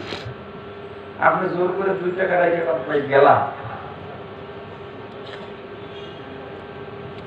নামাজি নামাজ পড়তেছে পকেট চুলকায়, পাশে আর এক নামাজি দেখতেছে কি ব্যাপার, হ্যাঁ নামাজের মধ্যে পকেট চুলকায়, এইটা আবার কোন হুকুম? নামাজের সালাম ফিরাইয়া পকেট থেকে নোট বের করছে, 5,000 টাকার নোট, ঘুরে ফিরে দেখতেছে 5,000 টাকা। কি হয়েছে ভাই? ওই টাকাটা ছেড়া কেমন যে চালাই পায়া, এই সময় টাকা চালাইতে সমস্যাটা কি করবো, বেশি নোটের মধ্যে ঢুকে দেন। এমন বুজুর্গ আপনাদের এলাকায় আছে? বুজুর্গ না বুজুর্গু? 500-1000 টাকা ছেড়া নোট রাষ্ট্রীয় ভাবে অচল নয়, আমরা অচল বানায় রাখছি। যেহেতু চলে না, আপনার কাছে 1 লক্ষ টাকা 50,000 অচল টাকা, আপনি 9,000 ভালো টাকা দিলেন, 1,000 নোট ভিতরে ঢুকাইয়া দিলেন, মনে করছেন জিতে গেছেন। 1,000 এখন আপনি ঋণী হয়ে গেছেন। দুনিয়াতে তো আপনি যেভাবে সেরে গেলেন, এটা কিয়ামতের ময়দানে দিতে হবে। কোথায়? অন্তর। জোরে বলেন, জোরে বলেন। পোলা বিয়ে করেছে শুনছি, কি অবস্থা? নাই আহারে আমার পোলা নাই, সব শেষ করে উদা করে লেগে গেছে। পোলা বিয়ে দিছি না জানি বউয়ের কাছে বিক্রি দিয়ে লাইছি, পোলা আমার হুল হয়ে গিয়ে বলে দেয়, পোলা আমার কোন কথা ছাড়া ডাইনও যায় না, বামেও যায় না। বন্ধুর শুনছি মেয়েও বিয়ে করেছে, জামাইটা কেমন আল্লাহ, এইটা নিয়েই তো বাচ্চা রয়েছি, নাইলে বাঁচতাম না, তো দিনে মরলাম হইলে কয়েকটি লেগা, আমার জামাই লাগে একখান কয়েকটি লেগা, আমার জামাই আমার মেয়ের কথা ছাড়া ওঠেও না বসেও না। কি আসেনি? কোথায়? অন্তরে। বলেন কোথায়? দোকানে গেলেন বা ডাক্তার দোকানদাররা ভালো করে শুনে নিলেন, দোকানে গেছেন 48 টাকা দাম দিচ্ছে, 50 টাকা দিচ্ছেন, কয় টাকা পাবেন? 2 টাকা। চকলেট এরকম কেন ঢুকছে? কিরে দোকানদার, বামু টাকা দিলাম চকলেট, বামু কি টাকা? কথা বলে না, টাকা দিল কি? চকলেট। টাকার পণ্য তো এক নয়, পণ্য দিয়ে নিজের চাহিদা মতো নিজের প্রয়োজন মেটানো যায় না। টাকা দিয়ে চাহিদা মতো আমার চাহিদা মতো প্রয়োজন মেটানো যায়। 2 টাকা দিয়ে প্রয়োজনের সময় বিলেট কিনতাম, না একটা ম্যাচ কিনতাম, একটা কয়েল কিনতাম, তুমি দিলা চকলেট চুষে চুষে খাওয়া ছাড়া উপায় নাই। কি মনে করছো ব্যবসা এত সহজ নাকি? আল্লাহ রাসূল বলছে হালাল ব্যবসার মধ্যে ইসলামের অর্ধেক পূর্ণ হয়ে যায়। তা বুঝলাম, ঠিক আছে 2 টাকার মধ্যে চকলেট দিছো, চকলেট তো 2 টাকা না, তোমার বিক্রির রেট 2 টাকা, বেচার রেট 2 টাকা, তুমি তো চকলেট কিনছো 1 টাকা 40-50 পয়সা দিয়া, বাকি 40 পয়সা কে দেবে? কথা হয় না। এক লোক আমি চকলেট দেয় আর জমাই রাখে, চকলেট দেয় আর জমাই রাখে, বুড়ো মানুষ চকলেট খেয়ে কি 50টা দাম জমা হয়েছে, নিয়ে দোকানদারে দিয়ে পায় এই চকলেট 100 টাকা ফেরত দাও, এমন দেখা দেয় না। লোক কোথায়? জোরে বলেন। তুমি যদি শুধু মুখ দিয়ে বলো ভাই আমার কাছে 2 টাকা নাই, 2 টাকার বদলে একটা চকলেট নিয়ে যাও, যদি ক্রেতা বলে ঠিক আছে তৈরি তৈরি গেল, একটু মুখের অলসতার কারণে তুমি হারাম খাচ্ছ, তোমার খবর নাই। মুসলমান ইমানদার, এজন্য তুমি কলবকে শুদ্ধ বানাও, কলবকে শুদ্ধ বানাও। কলব যদি শুদ্ধ না হয়, মানুষ দেখানো আমল করে কোনো লাভ নাই। ঠিক। এজন্য আমি বলি, এই যে আমার মাথায় টুপি, মুখে দাড়ি, গায়ে জুব্বা, ভালো ভালো কথা বলি, এটা আমি না, এটা আমার চরিত্র নয়, এটা আমার পরিচয় নয়। তাহলে আমি কি, আমার চরিত্র কি, আমার পরিচয় কি? মূলত আমি আপনাদের আড়ালে, লোক চক্ষুর আড়ালে যা করে বেড়াই, ভেবে বেড়াই, সেটাই আমি। ঠিক। এজন্য কিয়ামতের ময়দানে বহু হাজি জাহান্নামে যাবে, বহু গাজী, বহু শহীদ, বহু আলেম, বহু পীর, বহু ওয়াইজ, বহু শাইখুল হাদিস, বহু তানবীর জাহান্নামে যাবে, বহু নামাজি জাহান্নামে যাবে। হাজিকে আল্লাহ বলবেন, হাজি জাহান্নামে যা। হাজি ডাক দিয়া বলবে, আল্লাহ, হজ করলে তো গুনাহ থাকে না, জাহান্নামে কেন যাব? আল্লাযীনা হুম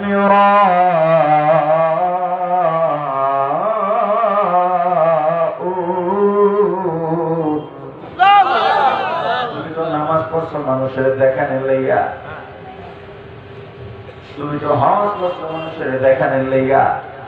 মানুষ হাজি বলবে, হাজির হজ কতটুকু কবুল হয়েছে কেমনে বুঝবে? সহজ তো।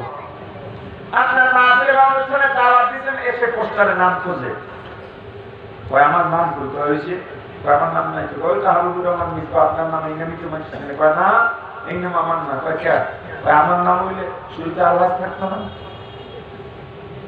কথা বলেন ঠিক।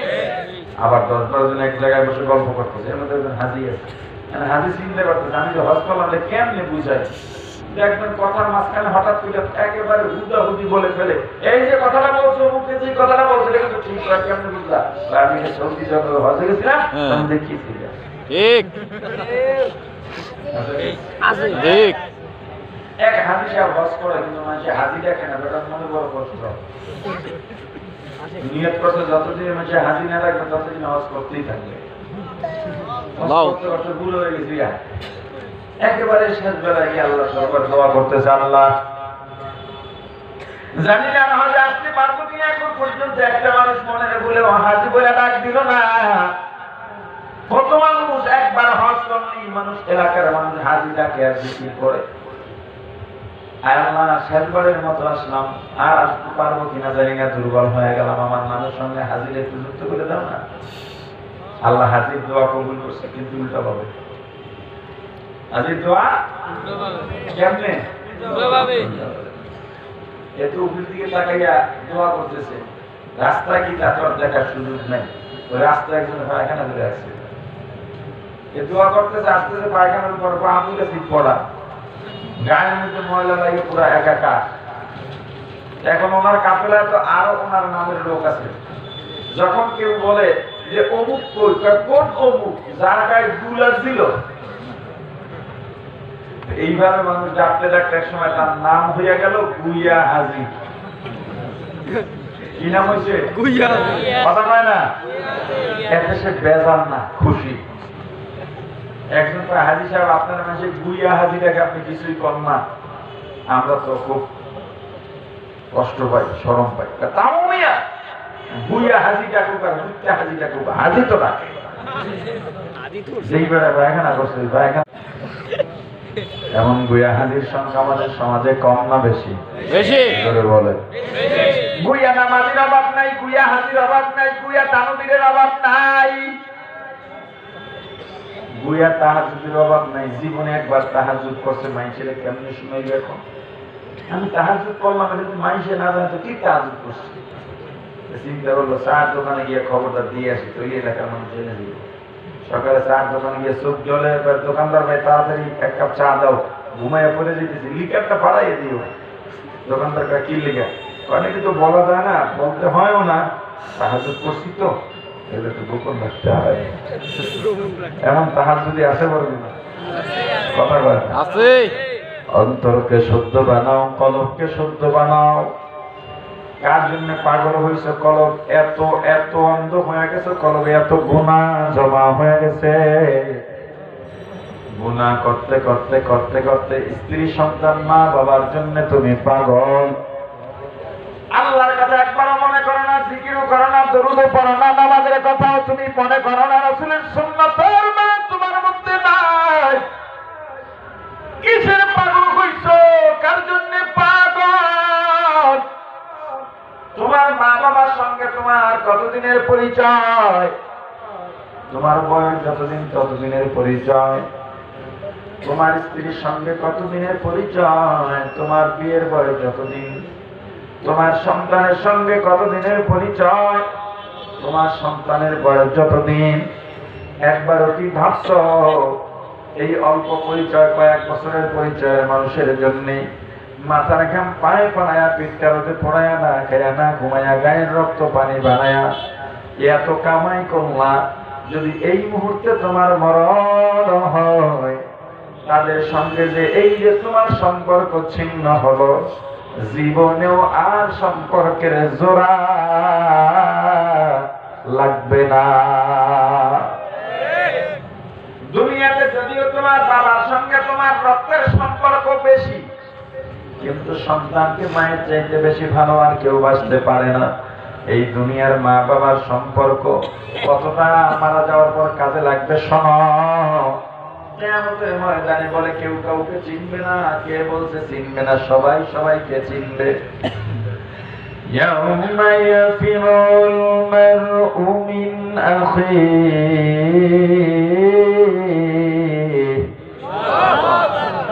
ওয়া উম্মিহি ওয়া আবিহি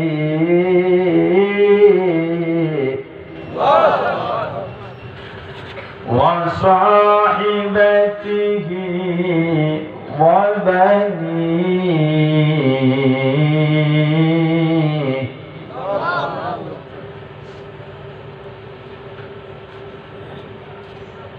يوم يفر المرء من أخيه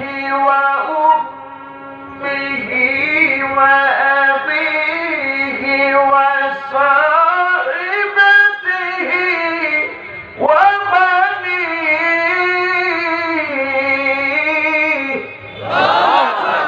কিয়ামতের ময়দানে সবাই সবাইকে চিনবে, কিন্তু দেখার সঙ্গে সঙ্গে পালাবে, ভেগে যাবে।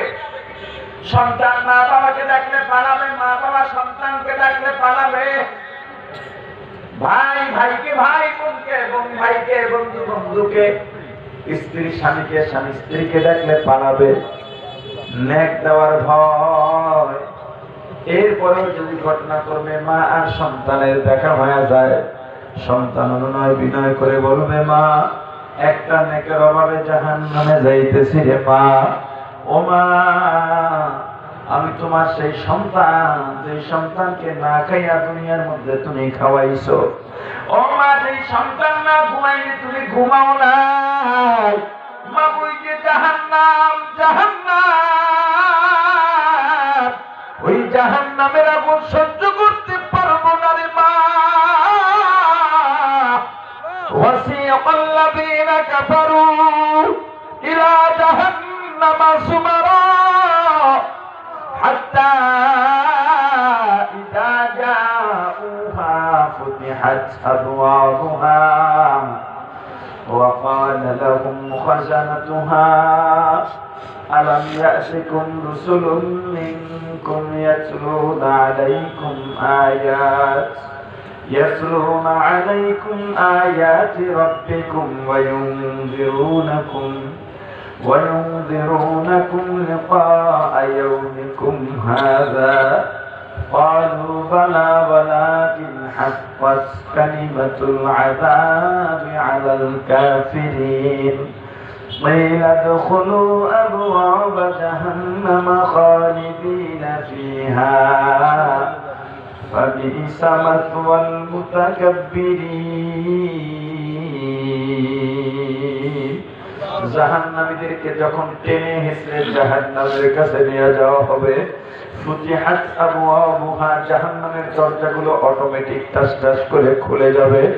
জাহান্নামের ফেরেশতারা তিরস্কার করে বলবেন, খাজানাতুহা আলাম ইয়াতিকুম রাসূলুম মিনকুম, তোদের কাছে কি নবী রাসূল পাঠানো হয় নাই? তোদের কাছে কি এই খাজানার কথা বলা হয় নাই? ইয়াতলুনা আলাইকুম আয়াতি রাব্বিকুম ওয়া ইউনযিরুনাকুম, তোদের কাছে কি আল্লাহর কোরআনের কিতাবের তেলাওয়াত করে শোনানো হয় নাই? তোদের কাছে কি আজকে এই ভয়াবহতার কথা বলা হয় নাই? তোদের কাছে কি জাহান্নামের কথা বলা হয় নাই? জাহান্নামীরা বলবে, হ্যাঁ বলা হয়েছে। লাকিন হাক্কাত কালিমাতুল আযাবি আলাল কাফিরিন, কিন্তু আমরা অস্বীকার করছি, আমরা অকৃতজ্ঞ ছিলাম, আমরা অস্বীকারী ছিলাম, কাফের ছিলাম, মুশরিক ছিলাম। জাহান্নামীদেরকে তিরস্কার করে বলা হবে, যা যা জাহান্নামের মধ্যে চলে যা। অহংকারী দুনিয়ার অহংকারী, অস্বীকারী, তিরস্কারকারীদের জন্য উপযুক্ত জায়গায় নির্দিষ্ট জাহান্নাম। নতুন যারা জাহান্নামে পড়বে, জাহান্নামে ঢুকেই শুনবে কি বিকট বিকট চিৎকার। জাহান্নামের ফেরেশতা যারা হবে ওদের কোনো দয়া মায়া থাকবে না। দয়া কি এটাই ওরা জানে না, ওরা কানেও শুনবে না। ওদের কাজ শুধু জাহান্নামীদেরকে তিরস্কার করা, লজ্জা দেওয়ার, শাস্তি দেওয়া। জাহান্নামের ফেরেশতারা এত জোরে জোরে চিৎকার করবে, বিকট আওয়াজ। এই আওয়াজে সমস্ত জাহান্নাম ভয় থরথর করে কাঁপবে। জাহান্নামের ফেরেশতাদের চিৎকারের আওয়াজ 500 মাইল দূর থেকে শোনা যাবে। একবার চিৎকার দিলে জাহান্নামীদের কানের পর্দা ফেটে মাথার মগজগুলো আরেক কান দিয়া ফিনকি দিয়া বের হয়ে যাবে। জাহান্নামী যারা প্রথম ঢুকবে, শেষ দিকে ঢুকবে, দেখবে সব আশ্চর্য ব্যাপার, সব আযাব আর আযাব। একটার কাছে জিজ্ঞেস করবে, ওদিকে যে আওয়াজ শোনা যায়, গুড়ি গুড়ি আওয়াজ, কিসের আওয়াজ? বলবে একদল জাহান্নামীকে। জাহান্নামের ফেরেশতা জাহান্নামের হাতুড়ি দিয়ে এত জোরে জোরে বাড়ি মারতেছে, এক বাড়িতে 70 গজ অথবা 70 হাত মাটির নিচে নেমে যাচ্ছে। আবার ওখান থেকে টেনে হেঁচড়ে বের করে, গায়ের গোস্তগুলো থেকে যায়, হাত পা ভেঙে যায়। ওরা জোরে জোরে চিৎকার করতেছে, আর একদিকে শুনবে করুণ আওয়াজ, আমাকে বাঁচাও, আর পারি না, আর পারি না, মাফ করে দাও। বলবে ভাই এই করুণ আওয়াজ কাদের? এত করুণতার সাথে বলতেছে, এরপর কি দয়া হয় না, মায়া হয় না? পুরান জাহান্নামী বলবে না, ওই ফেরেশতাদের কোনো দয়া নাই, মায়া নাই। বলে কেন এভাবে করুণ সুরে কাঁদতেছে আর রিকোয়েস্ট করতেছে? বলে একদল জাহান্নামীকে জাহান্নামের ফেরেশতারা জাহান্নামের পানি আরো গরম বানায়া মাথার উপর দিয়া ঢালতেছে। সঙ্গে সঙ্গে শরীরের গোস্ত চামড়া গুলো খসে খসে নিচে পড়ে যায়। আহারে দুনিয়াতে যদি গুনাহমুক্ত কলম বানাইতাম, আমার কর্মচারী নামাজ পড়তে চাইছে, নামাজ পড়তে দিই নাই। আমার কাজের লোকটা মাহফিলে যাইতে চাইছে, আমি মাহফিলে যাইতে দিই নাই। আজকে ওই কর্মচারী হাসতে হাসতে জান্নাতে চলে যায়, আমি জাহান্নামী।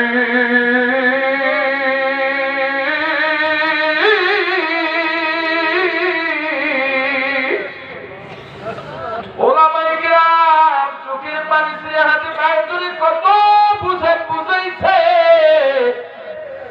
মানি নাই, মানি নাই, মানি নাই। ওই জাহান্নামের ফেরেশতাদের থেকে বাঁচার জন্য জাহান্নামী একটা একটা একদিকে দৌড় দেবে, আর এক একটা পিছন থেকে থাবা দিয়ে ধরবে, তুই কই যাওয়া, আমারে নিয়ে যা। এইভাবে একটার একটা খামসি দিয়া ধরতে ধরতে ধরতে ধরতে ফুটবলের মতো গোল হয়ে যাবে। জাহান্নামের আগুনের লেলিহানের সঙ্গে ওই জাহান্নামী গুলো উপরে উঠে যাবে, উপরে উঠে আবার একটার থেকে আর একটা ছিঁড়ে ছিঁড়ে এক এক দিকে গিয়ে পড়বে। একদল জাহান্নামী চিন্তা করবে ওপারে গেলেই বুঝি মুক্তি পাওয়া যাবে, আর একদল জাহান্নামী ভাববে এই ওয়াল পাইয়া পাইয়া উপর উঠে জাহান্নাম থেকে বিদায় হয়ে যাব। ওয়াল বাইতে থাকবে বাইতে থাকবে, কত বছর বাইবে? রাসূল বলেছে পুলসিরাত হবে জাহান্নামের উপর দিয়া। ওই পুলসিরাত কেটে যদি কেউ জাহান্নামে পড়ে যায়, নিচে যাইতে যাইতে যাইতে যাইতে ৭০,০০০ বছর সময় লাগবে। জাহান্নামী ৭০,০০০ বছর পর্যন্ত ওয়াল বাইতে বাইতে বাইতে একেবারে উপর উঠে যাবে, আর মাত্র এক হাত বাকি আছে। মনে বড় প্রশান্তি, ৭০,০০০ বছর পর্যন্ত জাহান্নামের ওয়াল বাইলাম। এত সাজা এত সাজা আর সওয়া লাগবে না। এই চিন্তা করে মনে আনন্দ দিয়া আর এক হাত যখন উপরে দেবে, সঙ্গে সঙ্গে হাত পিছলাইয়া আবার নিচে পড়ে যাবে, আবার উঠবে আবার পড়বে। একদল জাহান্নামী পানির পিপাসায় ছটফট করতে থাকবে, আল্লাহকে ডাকবে। এ দুনিয়াতে যারা আল্লাহকে ডাকো না, ভালো করে শোনো, যারা নামাজ পড়ো না, মিথ্যা বলো, রাসূলের সুন্নাত মানো না, আমার দায়িত্ব আমি ভুলে গেলাম, মানা না মানা তোমার দায়িত্ব, জানি না বাঁচবো কিনা। এই ৬ বার আল্লাহ মরণ দেখাইয়া বাঁচায় রাখছেন। আমি একটা বোনাস মানুষ, আমি আসলে মরা। আহারে জানুয়ারির শেষ দিকে ২৫ তারিখ আমি মরেই তো গেছিলাম। একটা গাড়ি রাস্তার উপর থেকে কয়েকটা উল্টি খেয়ে যদি পানির মধ্যে পড়ে, মানুষ না মরার কথা নয়। মারা না যাওয়ার কোনো কারণ নাই। ওই জায়গায় আরো গাড়ি করেছে, যত গাড়ি করেছে একটা মানুষও বাঁচে নাই। কিন্তু আল্লাহ আপনাদের দোয়ায়, আল্লাহর দয়ায় আমরা ৫টা মানুষ একটা আঁচড়ও লাগে নাই, গাড়িটা শেষ হয়ে গেছে। আপনারা আজকে এলান করতে আমাদের এলাকারই মানুষ মিসবাহ ভাই আর দুনিয়ার মধ্যে নাই। আমি এজন্য এখন যেখানে যাই আমার শেষ বয়ান মনে করে অনুরোধ করে যাই। আর দেখা হবে কিনা জানি না, বলার সুযোগও পাবো কিনা জানি না। এ দুনিয়াতে যারা মাথায় টুপি দাও না, দাড়ি দেখো না, জুব্বা পরো না, নামাজ পড়ো না, জিকির করো না, তেলাওয়াত করো না, সুদ খাও, হারাম খাও, ঘুষ খাও, বেপরদায় চলো, মিথ্যা বলো, পরের হক নষ্ট করো, ওজনে কম দাও, মাপে বেশি না। শোনো, ভালো করে শোনো, জাহান্নামী পানির পিপাসায় জাহান্নামীরা আল্লাহকে ডাকবে, ডাকতে থাকবে ডাকতে থাকবে, ১০০০ বছর ডাকবে। ১০০০ বছর পরে আল্লাহ একটা জবাব দিবেন, হে জাহান্নামী কেন ডিস্টার্ব করো, কেন ডাকো? আজকে দুনিয়াতে আল্লাহকে আল্লাহ বলে একটা ডাক দিলে ডাকের জবাবে ১০টার মতান্তরে ১০০টা জবাব দিয়ে দেয়। আল্লাহ বলেন, ওরে বান্দা তোকে এত দয়া করলাম, মায়া করলাম,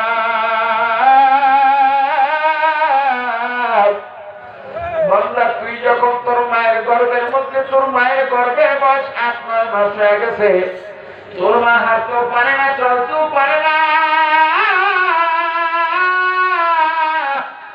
হোসটে পড়ে গেলে পেটের মধ্যেই তোর মাথা বাঁকা হয়ে যাইতে, বা হাত পা ভেঙে যাইতে পারত, কিন্তু তোর মা পরে না যাওয়ার কোন কারণ নাই, তবু পরে নাই কেন জানো? আমি আল্লাহ তোর মাকে আমার কুদরতে হাত দিয়ে হেফাজত করছি রে বান্দা। তোর সব বেতনের তোর মা মারা যাওয়ার কথা, কিন্তু তোর মা মারা যায় না। কারণ একটা মানুষ যন্ত্রণা সহ্য করতে পারে মাত্র ৪৬ ডিগ্রি পার্সেন্ট। একজন মা যখন সন্তান প্রসব করে, ওই মায়ের যন্ত্রণার ডিগ্রি থাকে ৫২ থেকে ৫৪। ডাক্তার ও বৈজ্ঞানিকরা বলেন মা মারা না যাওয়ার কোন কারণ নাই। আল্লাহ বলেন, বান্দা আমি আল্লাহ তোর মাকে বাঁচায় রাখছি তোর মায়ের কারণে না, তোর কারণে। কারণ তোর মা যদি না থাকে তোকে এত আদর্শ হাত দিয়া কেউ লালন পালন করতে পারবে না। ওরে বান্দা, তুই ছোট্ট শিশু, কান্না করা কোনো ভাষা নাই। ক্ষুধা লাগলেও কাঁদো, মশায় কামড়াইলেও কাঁদো, ব্যথা পাইলেও কাঁদো, শীত লাগলেও কাঁদো, গরম লাগলেও কাঁদো। তোর ভাই বোন বলতে পারো না কেন কাঁদো? তোর খালাও বলতে পারে না, বুবু বলতে পারে না, তোর মামা চাচাও বলতে পারে না, এমনকি তোর বাবাও বলতে পারে না, কেন কাঁদো? কিন্তু তোর মা কান্নার সঙ্গে সঙ্গে বলতে পারে, কেন কাঁদো? বান্দা জানো কেন বলতে পারে? আমি তোকে দয়া করে মায়া করে তোর মায়ের ভিতরে একটা সেন্সর লাগাইয়া দিছি। তুই কখন কিসের জন্য কাঁদো, তোর মায়ের সেন্সরে ধরা পড়ে যায়। আমার ছোট্ট একটা বাচ্চা আছে, মাহফিল থেকে রাত গভীর বাসায় ফিরলাম, হঠাৎ করে কান্নাকাটি শুরু করছে। বাচ্চার মাকে বললাম, বাচ্চাকে খাবার দাও। কেন কান্দে? এত রাতে আসছি, কান্নাকাটি ভালো লাগে না। আবার ভাবলাম বাইরে বয়ান করি, মা বলতে পারে, বাবা বলতে পারে না, দেখি আজকে কেন কাঁদে। আমি বললাম খাবার দাও। বাচ্চার মা বলে না, ওর এখন ক্ষুধা নাই। আমি ওর মায়ের মুখের দিকে তাকায় রইলাম। বললাম কেমনে বুঝলা? কয় দেখবেন না, আপনি ফ্যানটা বন্ধ করে দেন। আমি যখন ফ্যানটা বন্ধ করলাম, বাচ্চার কান্না সঙ্গে সঙ্গে বন্ধ। আমার মাওলা এত দয়ার মাওলা,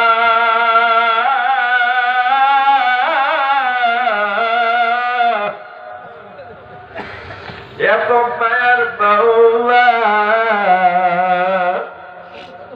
আল্লাহ বলেন, ওরে বান্দা, আস্তে আস্তে তোকে আমি শক্তি দিলাম, কথা বলাইলাম, যৌবন দিলাম। যৌবনের কারণে পরে আমি আল্লাহকে ভুলে রইছো, আমি আল্লাহর কথা মনে করো নাই। তবু আমি আল্লাহ তোর জন্য অপেক্ষা করলাম। বান্দা, দুনিয়াতে তোর যত খাবারের প্রয়োজন আমি আল্লাহ তার থেকে কোটি গুণ বাড়া দিছি। এবং তুই দিনে কাজ করো, ক্লান্ত হয়ে যাও, আমি আল্লাহ রাত্র দিলাম বিশ্রামের জন্য। অথচ আমি আল্লাহ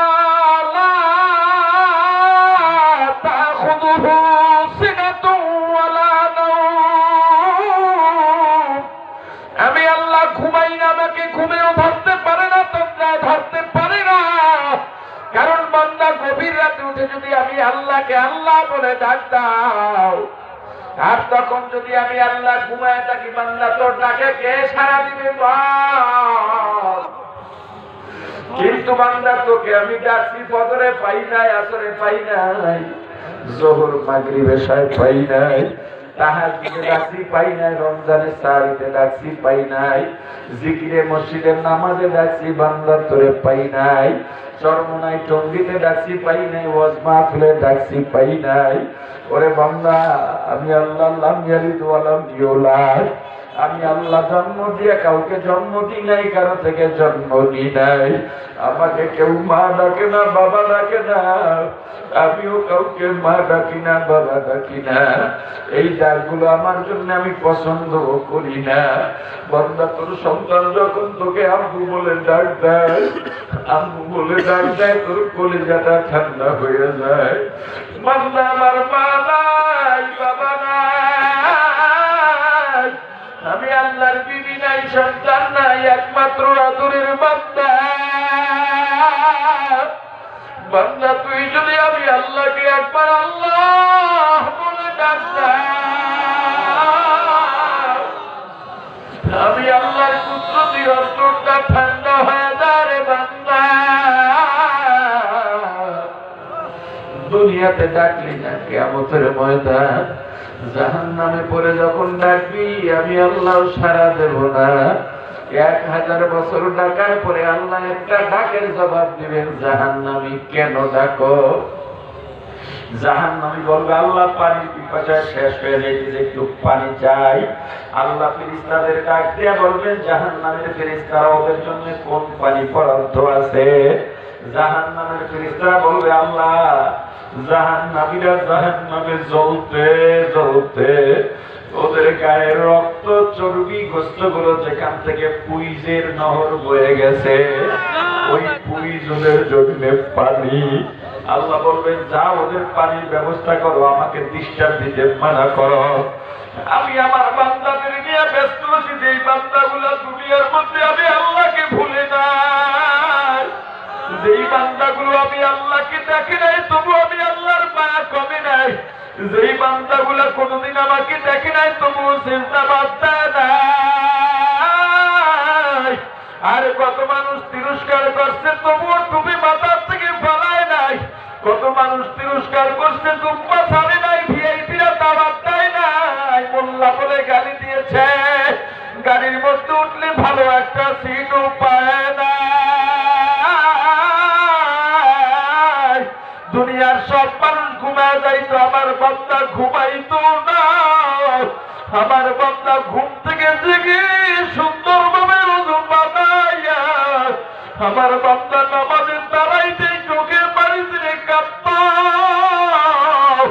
আমার বান্দাকে অনেক সময় আমি আল্লাহ খাবার দিই নাই, খাবার না পাই আমি আল্লাহর বিরুদ্ধে কোনো অভিযোগ দাঁড় করাই নাই, বরং গভীর রাতে স্বামী স্ত্রী নামাজে দাঁড়াইয়া আমি আল্লাহর কাছে দোয়া করেছি আর বলেছে, রে মালিক না খাইয়া যদি মরেও যায়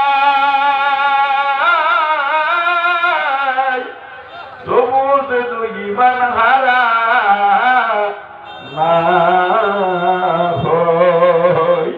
আমার বান্দা কত সময় রিক্সা চালাইছে, ঠেলা চালাইছে, অটো চালাইছে, অল্প আয়, এরপর মসজিদে আজান শুনলে রিক্সার সামনে টানে নাই, তালা লাগায়া চাক্কার মধ্যে নামাজে দাঁড়ায় গেছে।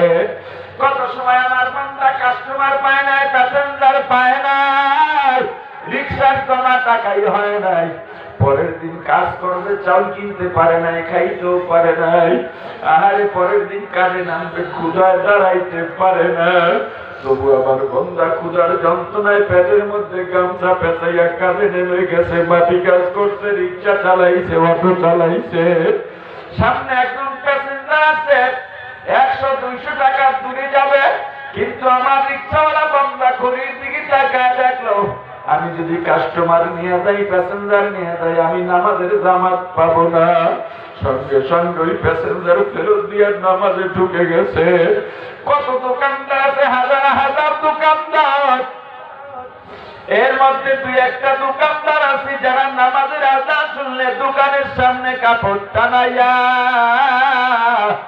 ওই কাপড়ে লেখা থাকে এখন নামাজের সময়, আমার বান্দার নামাজে চলে গেছে। আমার ওই বান্দাদের নিয়ে আমি ব্যস্ত আছি, জাহান্নামীরা যেন আমার ডিস্টার্ব না দেয়। ফেরেশতা আল্লাহর হুকুম পাইয়া জাহান্নামীদের ওই পুঁজগুলো গরম বানাইয়া আর উত্তপ্ত বানায় একটা পেয়ালার মধ্যে দিয়া জাহান্নামীর হাতের মধ্যে যখন দেবে, এত গরম, এত গরম, জাহান্নামীর হাতের গোস্তগুলো খসে খসে নিচে পড়ে যাবে। জাহান্নামী তবুও পেয়ালাটা বানায় দেবে না, কারণ পানির পিপাসার যন্ত্রণার চাইতেও বেশি। ওই পেয়ালাটা পানির পিপাসা নিবারণের জন্য কুইজের পেয়ালা এত দুর্গন্ধ, দুনিয়ার এক কোণার থেকে যদি জাহান্নামের পুল ছেড়ে দেওয়া হইতো দুনিয়ার সব গাছপালা গুলো পুড়ে ছাই হয়ে যাইত, দুনিয়ার সমস্ত মানুষগুলো দম বন্ধ হয়ে মারা যাইত। আল্লাহ গোলাম কেমনে সহ্য করো না, গুনাহ ছাড়ো, গুনাহ ছাড়ো, গুনাহ ছাড়ো, নেকের কাজ বাদ দিও না। জাহান্নামী এত পানির পিপাসা, তীব্র পিপাসায় ওই পেয়ালাটা যখন মুখের কাছে আনবে, মুখে যাওয়ার আগে তাপে চেহারার গোস্তগুলো খসে খসে পেয়ালার মধ্যে পড়ে যাবে, ওগুলো পুড়িয়ে পরিণত হয়ে যাবে জাহান্নামী, তবুও পেয়ালাটা ফালাইয়া দেবে না। মনে করবি তা খাইলেই বুঝি পানির পিপাসা শেষ, মুখের মধ্যে দেবে, ডর ডর করে গেলে পেটের মধ্যে যাইয়া নারী বুড়ি পচাইয়া গলাইয়া পায়খানার রাস্তা দিয়ে বের করে দেবে। পানির পিপাসা তো মেটেবেই না, বরং আরো কয়েক গুণে বেড়ে যাবে। সন্তান মাকে ডাক দেয়া বলবে, মা গো এই জাহান্নাম সহ্য করতে পারবো না, একটা মাত্র ডাক দাও। মা ডাক দেয়া বলবেন, আমি তোকে চিনি না, আমি তোকে চিনি না, আমার কোনো ছেলে নাই। ছেলে ডাক দেয়া বলবে, মা গো কেমনে চিনলা না, আমি তো অমুকের সন্তান, আমার বাবাকে তুমি কতটা ভালোবাসতা। রাত্রে গভীর বাসায় ফিরলে তুমি বসে ডাকতা, বাবাকে ছাড়া খাইতা না। মা ডাক দিয়া বলবেন, কি বলিস, আমার তো বিয়াই হয় নাই, তোর বাবা করতে গেল, ছেলে করতে গেল।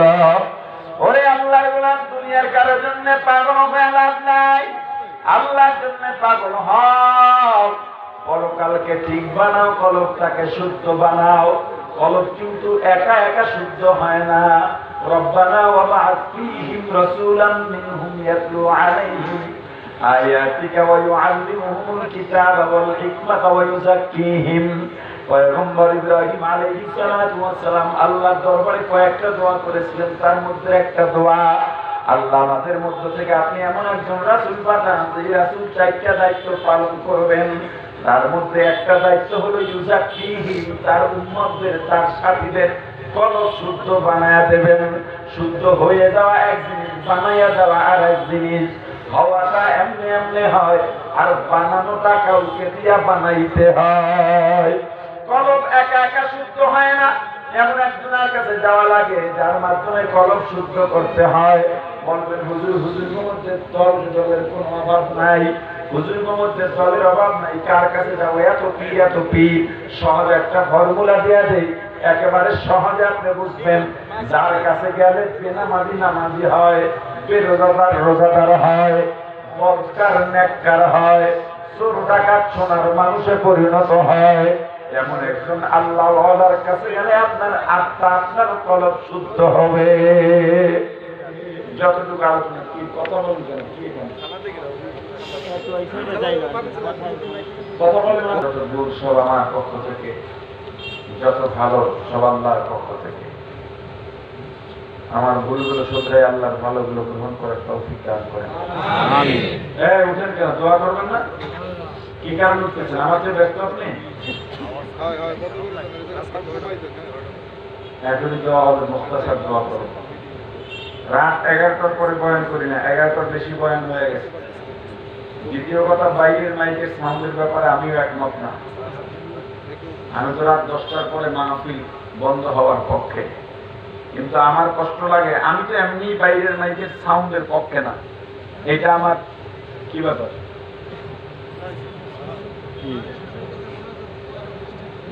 শুধু মাহফিলই সমস্যা? আমি সব জায়গায় আমার নতুন বই, এবার বইমেলা সবচেয়ে আলোচিত বই চেঞ্জ ইউর মাইন্ড, আমার বই, যেটা নিয়ে তসলিমা নাসরিনের পোস্ট দিছে, ওদের গায়ে জ্বালা শুরু হয়েছে। এবং 21শে বইমেলা সবচেয়ে বেস্ট সেলার, সব স্টক, সব ছাপাচার জিনিস আছে। ওই বইয়ের মধ্যে আমি এটা উল্লেখ করেছি কোন একটা জায়গায়, সরকারি ভাবে আইন করা হোক, রাত 10টার পরে বাংলাদেশে শুধু মাহফিল না, কোনো মাইক চলবে না। কিন্তু আমার দুঃখ হয়, পূজার সময় এদেশের সব জায়গায়, তখন পরীক্ষার কোনো প্রশ্ন থাকে না, মাইক চলে ফিরছে, তখন কোনো প্রশ্ন থাকে না, থানার প্রশ্ন থাকে না, পরীক্ষার প্রশ্ন থাকে না, মাদ্রাসার প্রশ্ন থাকে না, চলতে রাত 3টা পর্যন্ত। এই অনুষ্ঠান ইচ্ছা মতন ব্যাকসেট বাজে। দিবসের অনুষ্ঠানে সারা রাত মাইক চলে।